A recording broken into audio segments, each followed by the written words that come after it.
Welcome everybody to the 2019 Global Security Forum. Before we get started, let me just express my deep appreciation to some of our most important groups. First, the Global Security Forum Planning Committee. They're the reason why this is such a world-class event. If the Planning Committee is here in the room, could you just stand up or raise your hand so that we can recognize you? Amanda, I know you are, so just please, everybody.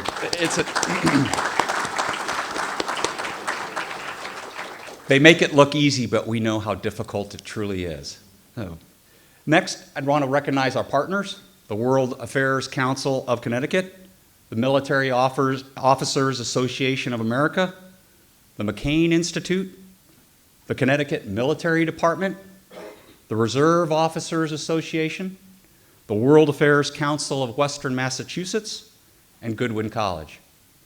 And finally, to our sponsors, United Technologies Corporation, Pratt & Whitney, near and dear to my heart, Veterans Advantage, USAA, the Hartford Business Journal, Sikorsky, a Lockheed Martin company, and Carl Krupek. Ladies and gentlemen, a round of applause for our partners and sponsors, please.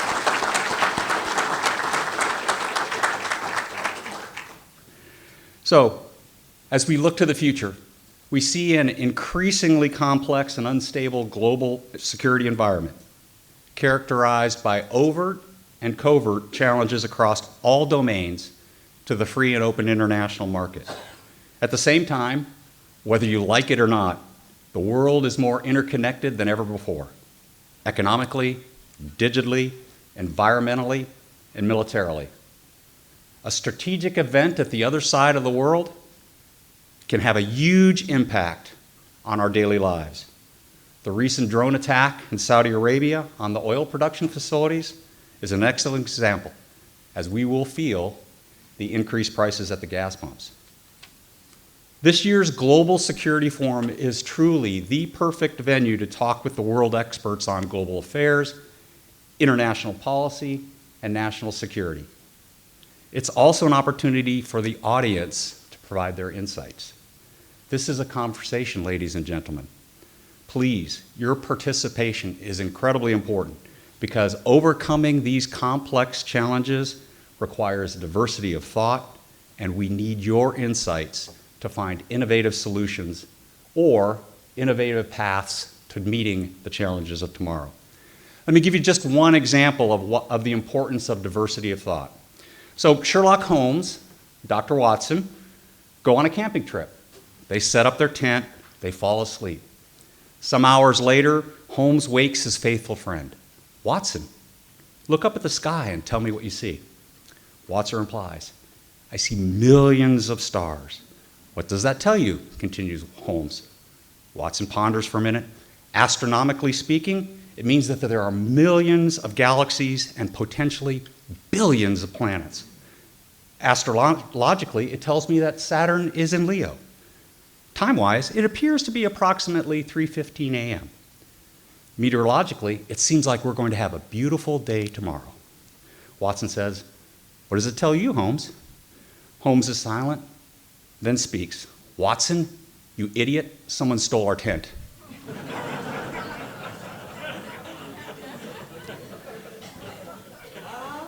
Diversity of thought, your insights, priceless. Seriously, this Global Security Forum offers all of us a chance to gain a deeper understanding about our status as a global leader, our responsibilities, and what we must do differently to protect and project our power and influence in this dynamic strategic environment. Most importantly, I believe each of us, all of the participants, will leave the forum as activists with a clear idea about what each of us must do individually to make a positive difference and contribute to the betterment of our nation and to the peoples of the world. I look forward to the conversations. So let's get started with our first panel. If I could ask Art House to come forward and David Sanger so that we can, and I'll introduce the first session. It is the perfect weapon war, sabotage, and fear in the cyber age. From destroying nuclear centrifuges to disrupting democratic elections or diverting millions of dollars from a nation's central bank, it appears the scope of cyber threats is unmitigated. Cyberspace has joined other contested domains as a battleground to conduct digital irregular warfare. Ladies and gentlemen, the distinguished panel. If you want to know about cybersecurity, that's the book. That's the author. I've read it through a few times. David Sanger and I go back a few times. I used to be what they would call a source, and he was a reporter, and you develop a certain rapport and trust through the years in doing this. I would like to say that he has a remarkably demanding job. Now, he was supposed to go to a reception last night of the World Affairs Council, and he gets a phone call. We need you to write an article. And, you know, if you, in my kit here, I mean, there it is. And you'll find his byline in there. He wrote an article. You, at any given time, have to have a complete perspective on what's going on in the world, and you have to fit a particular story into that perspective. And by the way, we need it in 90 minutes. Obviously, the English has to be perfect. You're going to be read around the world. It's got to be done right now. And by the way, swallow your ego. We may have somebody else join the byline with you, and the editor has a right to change whatever you put in there. So go ahead and do it. I mean, it's a remarkably demanding job. The upside is, if you think about it, what you write is going to be read by the movers and shakers, the students, the people like you and me around the world.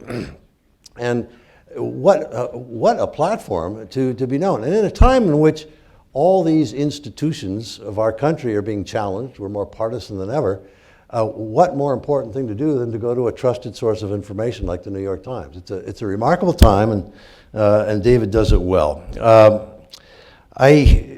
You know, one of the things in Washington is the return call. Now, suppose you had that story to write last night, and you got to call some people, and your name is not known, but you've got to get some quotes. And you call through, and you get a voice recording, or you get an executive assistant or something. You don't get through. It's hard to write the story, and it takes years of reputation so that somebody calls you right back. And I can tell you from having been on the other end, David Sanger is on line one. You drop everything, and you pick up the phone. Why? Because he is going to write a story that everyone will read, and you want to be part of it. First of all, you want to find out what's going on. Never talk to a reporter without learning something. And secondly, you need to weigh in. So to get your phone call returned is about the highest accolade. So he'll listen, he'll protect his sources, and he does a terrific job. There, David, I hope I've done you justice. The military, as you well know, has this BLUF, bottom line up front. And they like, all right, tell us what the hell's going on right away. And did you have any major message that you wanted to talk to us about? And my question, completely aside from cyber, was the Times has partially identified the whistleblower, which is in the news. If you've been warm and alive in the United States the last few days, you've heard about the whistleblower. The New York Times decided to partially identify that whistleblower. Why? What do you think about that? And what are your initial thoughts before we plunge right into cybersecurity? Well, first, thanks, Art. Thanks for doing this, and thank you for all you've done, both when you were at DNI's office and when all the work you've done in cyber and other things here in Connecticut. It's great to be here. It's my first time I've ever been to Goodwin College. Boy, what an impressive place. And all I can tell you is, if you can just make it through, you know, me and Art for 50 minutes here, you've got some really great treats coming. My friend John Allen and others here who are going to be speaking, and a huge amount to learn from. I'm going to try to stay around and hear for as much of it as I can before I have to move on. It turned out this was a busy news week. All right. Might say. So I went up to New York on Sunday. I live in D.C. To go have dinner with Javad Zarif, the Iranian foreign minister, thinking, you know, we sort of know what this week's going to be like. You know, the biggest news story is going to be whether the president meets President Rouhani or not. By the time we were halfway through the week, no one could even remember that there was an issue about whether the president was going to meet the president of Iran.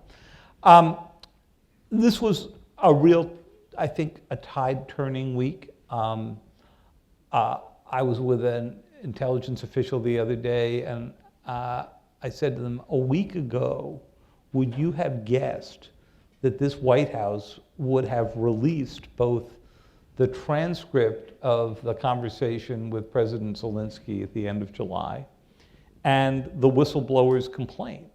And this person said to me, not a chance, you know?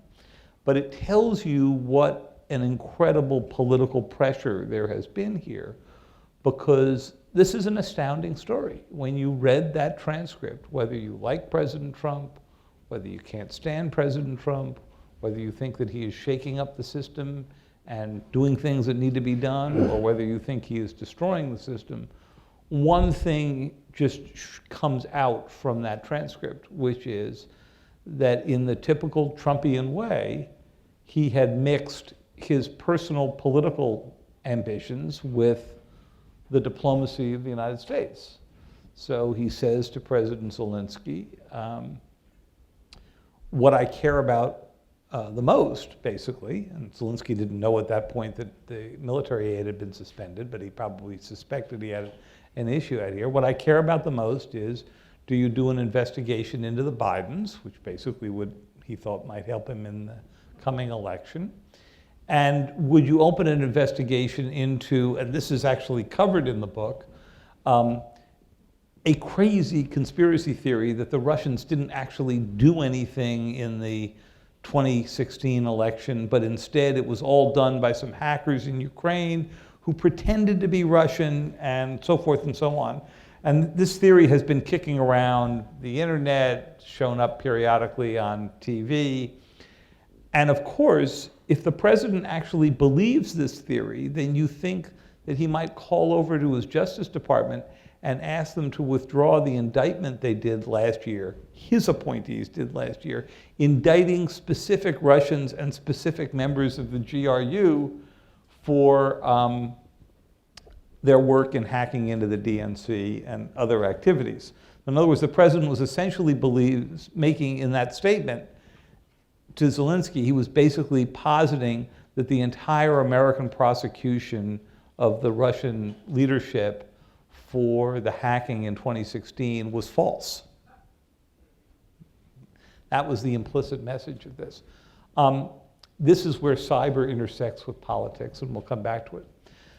After the whistleblower complaint came out, or right around the time it was, the president said that the person who did the whistleblowing was a partisan who was just out to get him. Now, we don't know the name of the person, we don't know the person's political affiliations. We do know the Inspector General believes that the whistleblower probably supports another candidate. Wouldn't be the only member of the Washington bureaucracy who, has a differing view. You have a bureaucracy that is not politically tested. But the Times concluded, and it was a tough decision, that we needed a way to go explain that this person was built into the bureaucracy, was in fact a CIA officer who had been assigned to the White House. Frequently, intelligence officers, and you remember this from your time, Art, get deployed over to the National Security Council and spend some time there. It's an important element of their professional development, and it also makes sure that the intelligence community's views are reflected inside the NSC. So it's a two-way street in that regard. And so what I think the editors of the Times felt they needed to do was explain that this person did not just come up out of the blue and develop this theory, but actually had gotten to know his sources or her sources from inside the White House.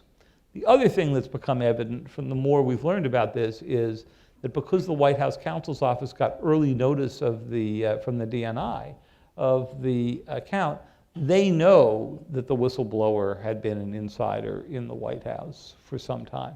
So we were not revealing, I don't believe, anything that wasn't already known inside the White House. At this point, the greatest protection for the whistleblower, Art, is not the whistleblower law. The greatest protection for the whistleblower, and more importantly, for those who fed him or her the information and were not covered by the whistleblower law, is the public attention on this. If you don't have deep investigative reporting that goes on to either knock down or sustain their arguments, and we have to look at it really hard, and that focuses on those people, then they are not protected. If the Constitution works and the First Amendment works the way the founders had intended, the publicity around what they did will become their greatest protection. Some compliment, yes, exactly. I mean, you know that in Washington, the institution of the press is an integral part of our governing process, and that must have been a fascinating time at the Times making all those decisions this week. It must have been. I was over at the UN, so I just heard these over the phone. But just to preview tomorrow's paper, I think you'll read some interesting accounts of the relationship between the president, Rudy Giuliani, and the Ukraine at some length that will, I think, give you a broader context of how the foreign policy of the United States was proceeding on one track with the State Department and on another track out of the White House and Mr. Giuliani. Why do you think that article might be interesting, David? Look, you may read it over your morning coffee on Sunday, Art, and say, I'm bored with this, I'm going to the sports section. That's why we have many sections in the Sunday paper, okay? All right, we don't claim the byline until it's printed. All right, let's get into some cyber stuff. During the week, Acting Director of National Intelligence McGuire stated that the greatest threat facing the United States is not kinetic warfare. Now, not Connecticut, but kinetic, meaning force, physical, planes, tanks, forces, and that sort of thing, but cyber warfare. Now, that's a kind of a bold statement. I don't think it's shocking to anyone, but it is a stark statement. And just looking, you mentioned Iran. The United States has had about, I know of at least 3 attacks on Iran, Stuxnet, the energy infrastructure, that recent retaliation in the Straits of Hormuz. The Iranians have come against us in cyber a bunch of ways. I mean, the Bowman Avenue Dam in New York, Saudi Aramco, the JP Morgan Chase attacks, Sheldon Adelson's casino in Las Vegas, and so forth. So your book states of what you know are 200 state-on-state cyber attacks. There probably are a few that even you don't know about. I'm assuming that there are multiples of that number I don't know about. Yeah. All right, you're being modest. All right, we lack norms. Here are 2 countries that have gone back and forth at least 7 times. We don't have norms. We don't have intentionally accepted international rules of engagement. When do these things become war? When do these skirmishes turn into a battle? And in fact, when do they become an act of war? We now have 2-way cyber engagements going back and forth. And I wonder if you could comment on the 2-way nature of cyber exchanges between countries. Sure. So a lot in that question. Let's try to unpack it a bit. So first of all, I would not say that we have seen a cyber war at this point. We have not. The wonder of cyber is that it is a fabulous short of war weapon. That is to say that if you don't want to get into a direct conflict with the US military, and not many countries do these days, but you still want to try to undermine a society, take bits of skin away from them, make clear your influence, cyber is the perfect weapon, and it's why the title of the book is that. We may one day have a full-scale cyber war, but when we do, it will be, I suspect, as the opening act and a continuing part of a more general, more familiar war. What's this like? When Orville and Wilbur Wright first showed the airplane to a bunch of generals at College Park in 1909, the generals did not immediately think of this as a weapon. They thought of it as a vehicle for surveillance. You know, hey, this is great. We'll take this cool biplane, we'll put it up over the enemy troops, we'll see where their openings are, and we'll send in the cavalry. And it wasn't really until World War I that the Germans first and others then thought about arming the airplane, right? And there were skirmishes throughout World War I, just as there are skirmishes in cyber, as you mentioned. But I don't think that anybody here would argue that the airplane was a decisive strategic weapon in World War I. The war probably would have ended the same way and probably around the same time, even if there had been no airplane. In cyber, we're about where we were at the end of World War I with the airplane, if you're just trying to put this in historical context, right? We know the delivery system. We know it can be used to deliver weapons. But remember, it was another 25 or 30 years before we combined the airplane with a very different kind of weapon, a nuclear weapon. The airplane was the delivery system, and then it became a strategic weapon together. And you saw that at Hiroshima and Nagasaki. I am not arguing for a moment that you are going to see with cyber the kind of power in one particular attack that you saw with nuclear weapons. But as a distributed attack that could completely cripple a society, we've already seen that. And the skirmishing you're describing, the day-to-day back and forth between US Cyber Command, the NSA, the Iranians, the Russians, the North Koreans, the Chinese, that is the testing and the skirmishing that's happening as we all try to figure out the power of this weapon. And that's what's going on right now. Now, you mentioned two different elements of this. There were the Iranian attacks on us. Some of them were effective, even if briefly, like the denial of service attacks on the banks in 2012. Some of them were ineffective, like the effort to get into the control system of the Bowman Dam in Rye. As an 8 and 10-year-old, I used to clamber over that dam after school. My mother would chew me out about it because she was afraid that the kids who were there were going to fall into the dam, into the area, and she knew, but the Iranians didn't, that there's no water behind it, not enough to flood your basement. So if the Iranians had checked with me, I could have suggested that a different dam might have been more effective for them. But it was an interesting first test. They went after Sheldon Adelson's casino. Can you imagine anything nastier to do to Americans than to go after their casinos? I mean, really, this is getting pretty bad. Why? Because Sheldon Adelson, who, as you know, is a big conservative donor, suggested at Yeshiva University one night that if we really wanted to teach the Iranians a lesson, we should drop a nuclear weapon in the desert in Iran and tell them that Tehran was next.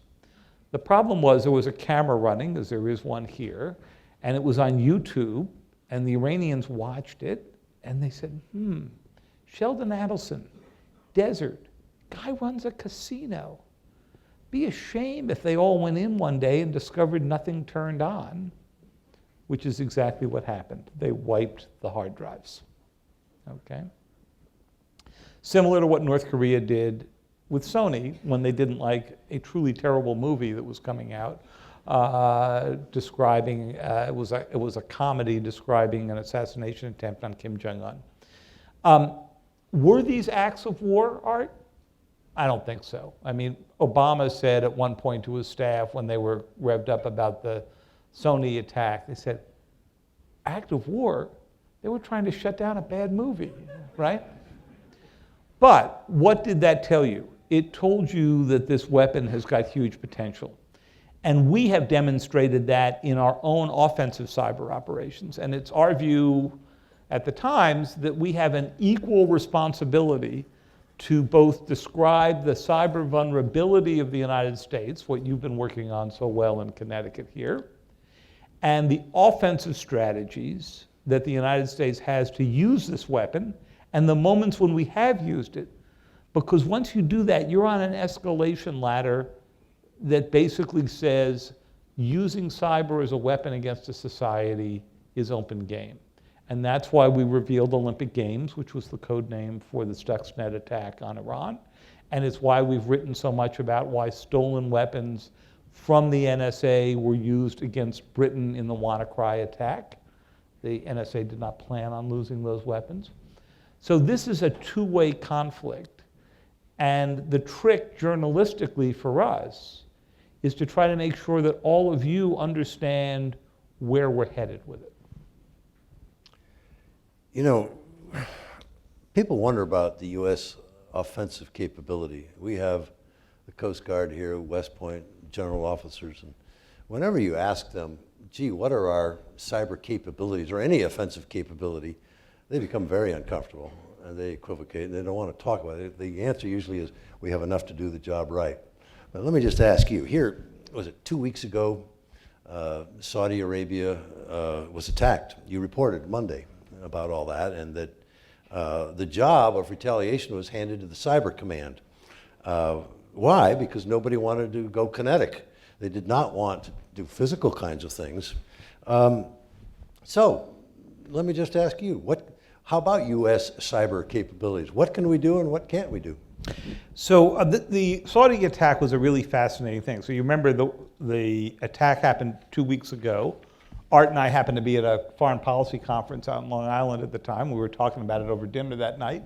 And the big question was, would the United States decide that they would do a counterattack? And you know, 10 years ago, I think it's likely the US probably would have. But a lot's changed since then. We're not as dependent on Saudi oil. People are much more tired of the forever wars than they were.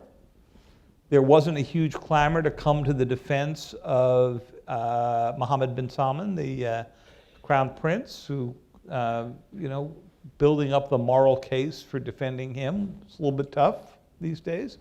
And so President Trump moved from very aggressive tweets, which were basically, we're locked and loaded, I think he said, or cocked and loaded, I think he wrote, to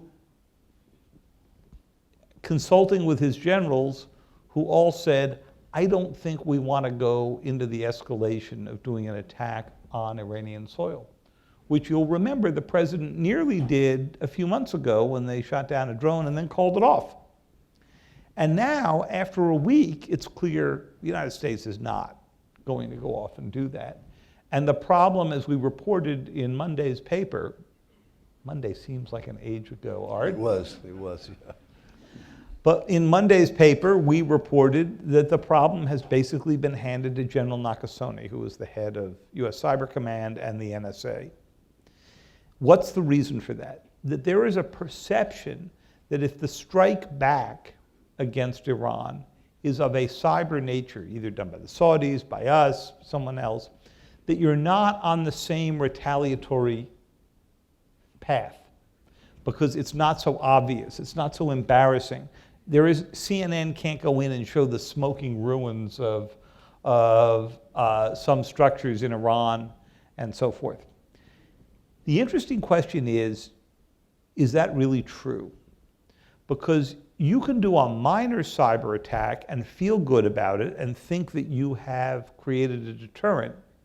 But if it's minor enough, you may not have created a deterrent. After the drone came down, what did the US do? It went in and wiped out the databases of the IRGC, the Iranian militaries, that were tracking shipping in the Persian Gulf, to basically say, we can get inside your computer systems and take away your targets. It was a very innovative, low-scale attack to send a message. And people were proud enough about it that we learned very quickly about what they did.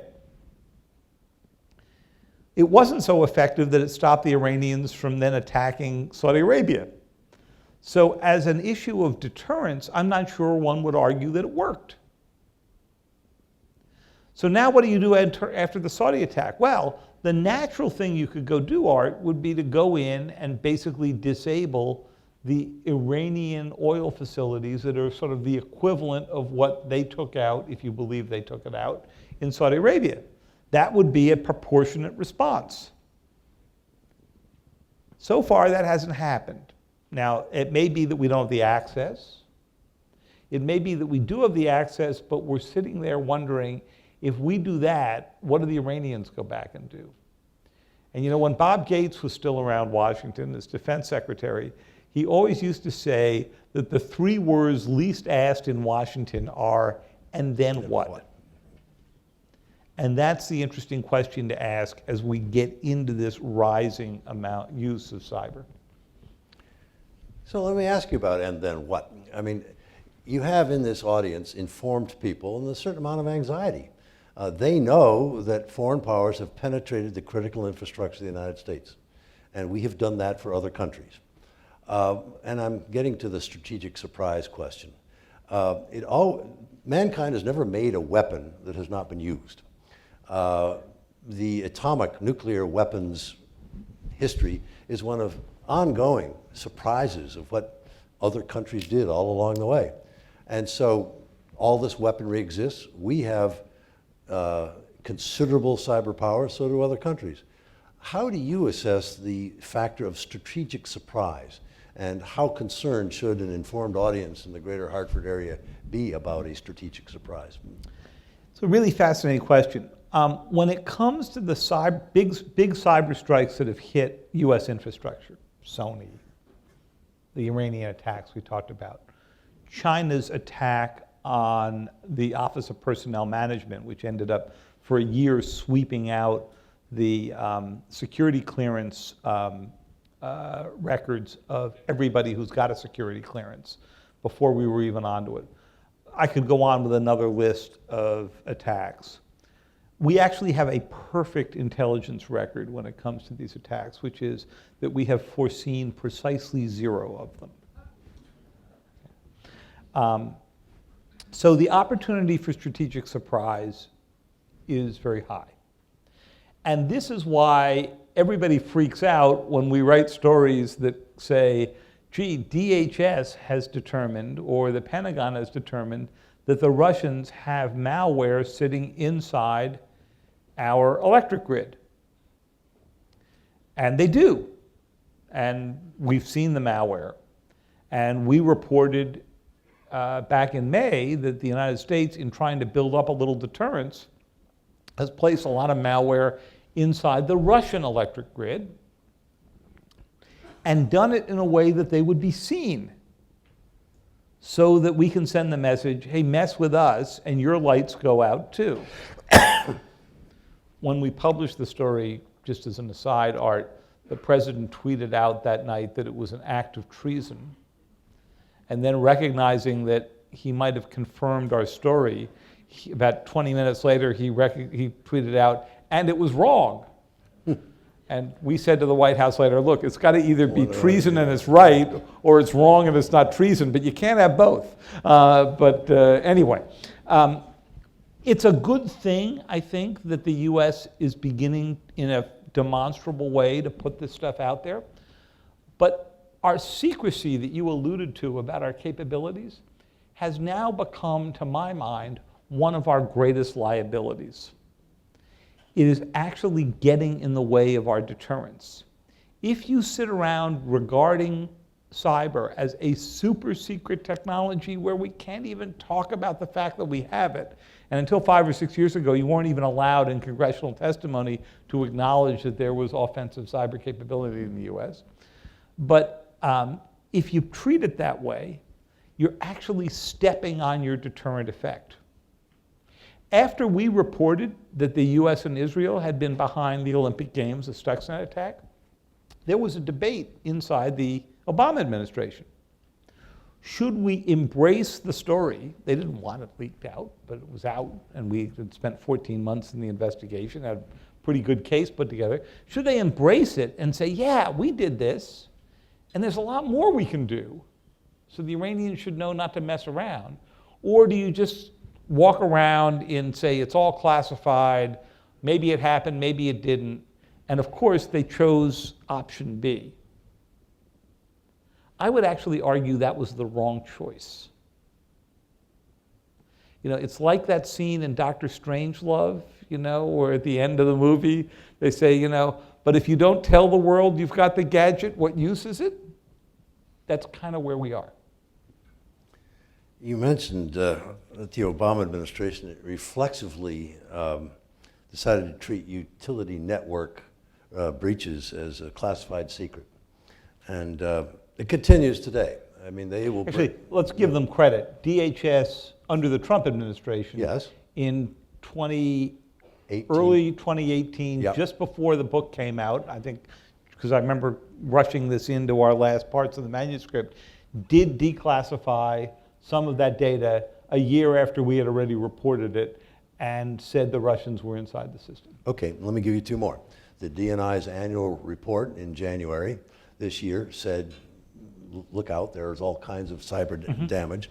And members of the National Security Agency have come out and said there are massive implants throughout U.S.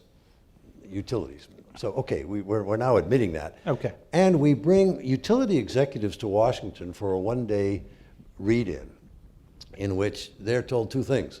You cannot tell anybody what you learned, and secondly, what they learned is basically what they read in the New York Times or the Washington Post yesterday.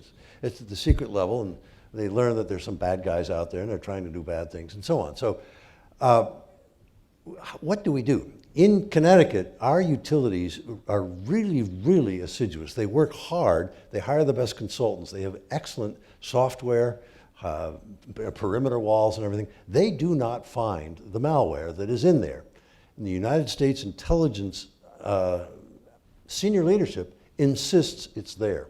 Right. Now, either this is a serious threat to the United States, and they can shut us down and cause critical infrastructure to collapse, and we're in danger, or we're not. But we're living a dual world of Alice in Wonderland here that we've got to resolve at some point. We are, and because we're accustomed to a classification system based on military secrets of military to military, where you wouldn't really have to go involve civilians in it very much.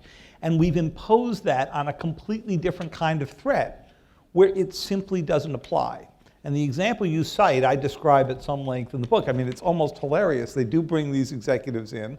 They give, the CEO a clearance, at the top secret or compartmentalized area. They brief them. And then the CEOs say, terrific, I'm going to go back and have my folks find all of this malware and deal with it. And they say, oh, no, you can't do that. They're not cleared. And the CEOs say, well, I don't code for a living, my kids might, but I don't.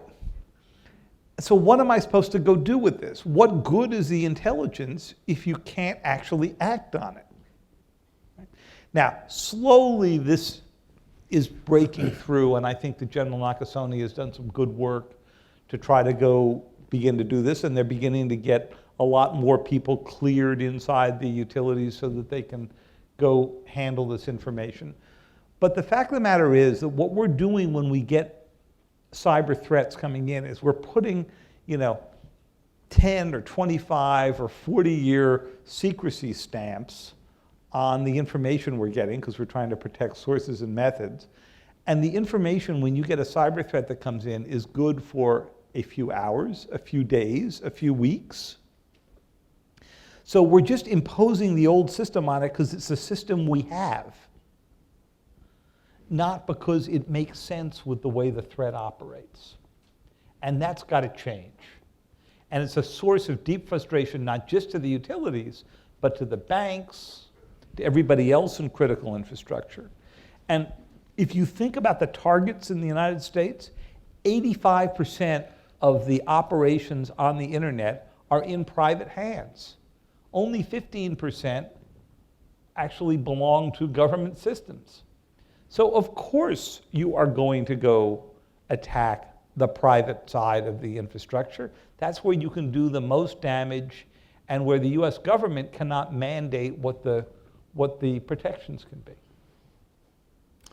Let's shift gears a little bit and talk about elections, which is also on everybody's mind. I mean, you talk in your book about 55 Savushkina Street, is that how it's pronounced? I think it is. My Russian's bad. Well, mine's non-existent, but it's a drab four-story building in St. Petersburg where the trolls live, and they actively It's the address of the Internet Research Agency, which did all those great Facebook posts. Yeah.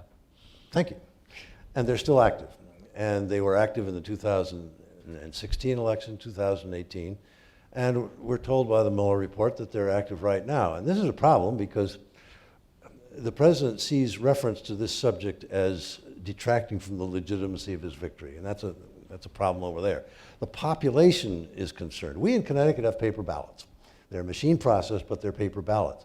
But there are two threats. One is to the machines themselves, and secondly, the propaganda that comes out that suggests, here you're getting an email or a paste on your Facebook or Instagram that is from an American, and it's not from an American. It's from someone else. And the ability to rev up, set American against American, to cause controversy, take a knee or not take a knee, et cetera.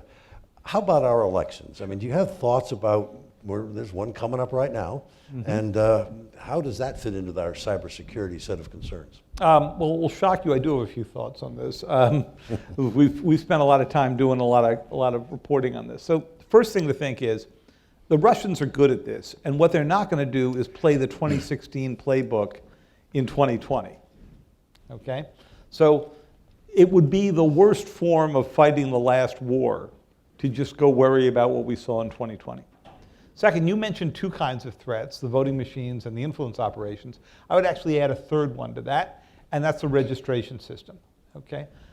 I'm not that worried about the election machines. There are some vulnerabilities in states that, unlike Connecticut, don't have paper backup. And if I was king for a day, I would require that you could not vote in the United States of America on any machine that does not have some form of paper backup. Because at least it gives you an opportunity to go reconstruct the vote in a non-digital way if you think something's been there, and so you can restore confidence in the system. It might take a few weeks, but you know what? It took a few weeks to figure out hanging chads in Florida, and the Republic lived, right? So that's number one. Registration system worries me more. Why does it worry me more? Because it's outward facing. You can get into it, okay? So even if you had the paper ballot system here, a lot of your registration systems in Connecticut are electronic. And Art, if you showed up to vote in November 2020, and when you got to the polling booth, they looked at you and they said, gee, Art, it looks here like you moved to Arizona last winter. How's the weather? And you say, I've been right here in Connecticut.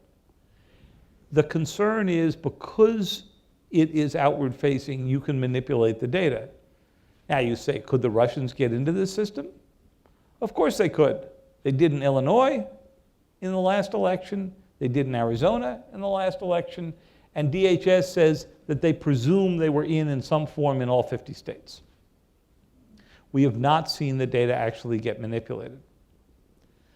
Third threat that we face related to this. You've all been reading about the malware that has frozen up towns across Texas, hit Atlanta, hit Baltimore. So supposing, because many cities and states don't have the money to put into cybersecurity, and I can understand there's a bigger urgency to put it into transportation and education and potholes and all that than put it into systems you use one day a year at most, right? But supposing you did a malware attack you did malware that turned into a ransomware attack on registration systems so that you just froze them up the way we've seen happen in Atlanta and Baltimore and all these other places. And you sent a note to the town or city and said, for 50 Bitcoin, we'll unlock your voter registration. This has got DHS in a modest panic right now, and they are going around to cities and states and saying, we need to prepare for this moment by making sure that you have printed out your voter registrations on paper, that you have all kinds of ways to back this up so that on election day, you don't have this problem. And remember, the Constitution, only presidential elections are the ones the Constitution indicates what day they have to be on. It's not like you can call an audible and say, well, we'll have it a week from Thursday because our registration system is jammed up. So that worries me. In the influence operations, we ended up catching the Russians belatedly, not the Ukrainians, by the way, but the Russians, belatedly by watching what the traffic was between Russia and that building and Facebook, right? And US intelligence can do that because what American intelligence agencies do is look at the rest of the world. They can't look inside the United States. So what are states beginning to do? They're beginning to move the servers for their propaganda attacks inside the US, knowing that the NSA and others do not have the legal authority to go look inside US systems. And we don't want them to have the authority to do that. That's a police state kind of problem we've been trying to avoid over the years. The FBI can do it with proper legal authority and so forth, but the intelligence agencies cannot. And our adversaries have figured out this is a huge opening. You and I could go on for a long time here. Let's get some questions in. Are there mics? There are mics, yes. And please tell us who you are. Quick question, no speeches, just let us have it. Questions. Yes, sir. Get a mic over here, can we? Someone's coming right to you. There we go. Okay. We've got. Okay. Go ahead. We'll get you a mic. Thank you very much for the insight. Oh. Okay. And tell us who you are. Okay. Dr. Jason Liu from Connecticut. Your last point on this essentially touch upon the open and connectiveness. So do you think in order to protect the broader cybersecurity, you need a border for various networks? An order? Set up borders. Borders. Borders or gateways. We have borders and gateways for networks. Yeah. But what you have to remember is what makes the internet work is the fact that it connects all of us around the world. And if you begin to set up too many barriers, the way Russia and China have to create their own domestic internet, you can control the conversation, you can probably keep out some outside threats, but you come to the point where you're basically regressing to the pre-internet age. The wonder of the internet is the interconnectivity, not just in the country, but around the world. Now this gets, Art, to the question of why we are so worried about the future of 5G, okay? So 5G, as you all know, is the next generation of your cellular networks. I don't want to ruin anybody's Saturday morning here, but it's not actually about making your phone run faster. It will make your phone run faster, a little bit. Well, except in those parts of Connecticut that have no internet reception, whatever, and there are a lot of portions in the northwest part of your state, right? The good news is you're protected against all outside invaders in northwest Connecticut, right? But the 5G is about the Internet of Things connecting to the Internet of Things. So when you're driving your autonomous vehicle, it can go up to the cloud, see that there's an accident 2 blocks up and to the left and route you to the right, that factories can operate back and forth at high speed. And once you get this kind of speed, it enables a huge number of other activities, including the development of artificial intelligence applications that don't work at current speeds, but will at much faster movement back and forth to the cloud. And there are a lot of interesting projects underway on what those would look like.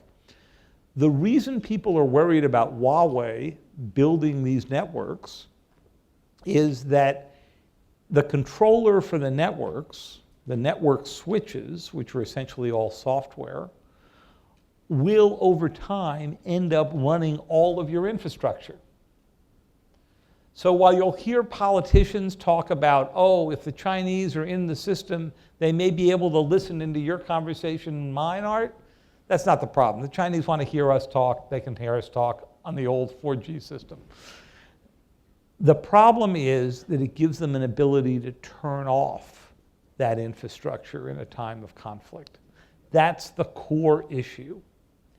And it gets to just your question, because you can have all the barriers you want around, but if you're not in control of your own networks and how they communicate to the rest of the world, it doesn't make any difference where your barriers are.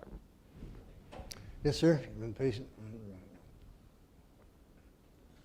Hello, my name is Robbie Stanovich. I'm a student here at Goodwin College.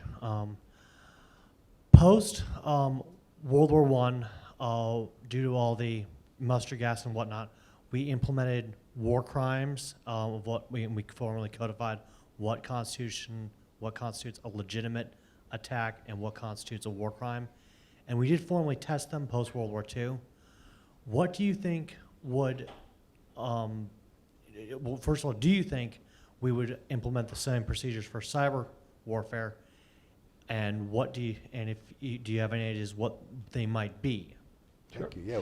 Excellent. We talked to John Hamry about that just recently. That's right. Excellent question and great hat. After World War I and well into World War II, we began to move toward the Geneva Conventions, which actually started prior to World War I, but in their modern incarnation.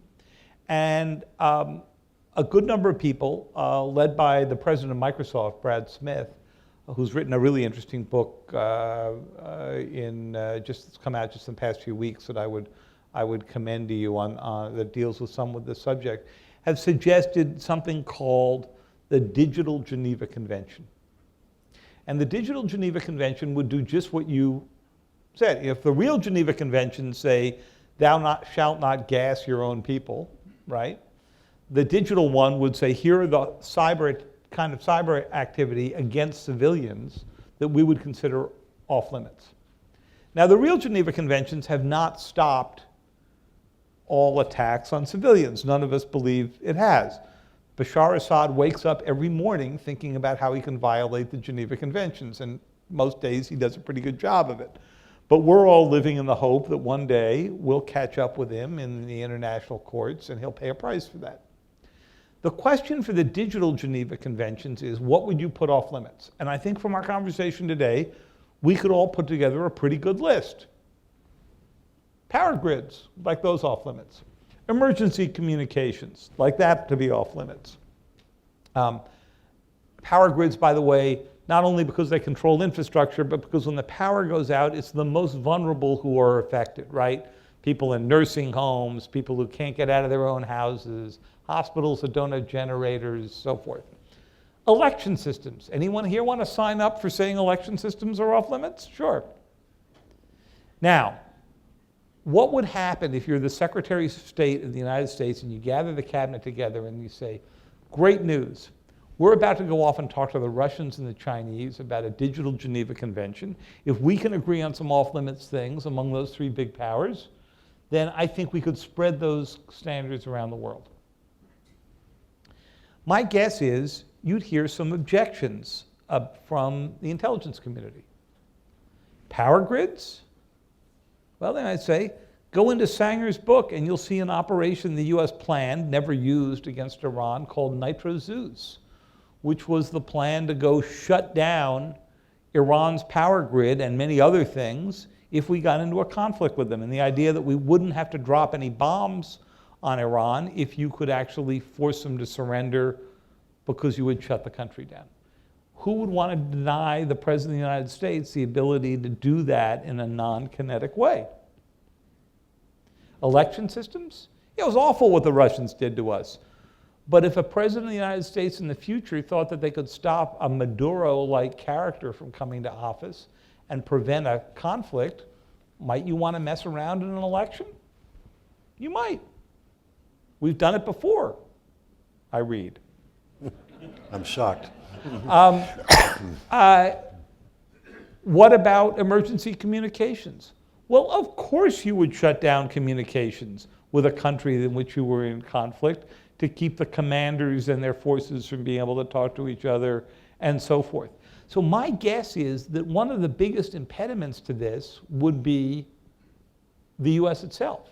And interestingly, when there was a minimum set of standards proposed in France at a meeting that took place right at the celebration of the conclusion of World War I, was promoted by President Macron, only 2 democracies did not sign on to the list, India and the United States.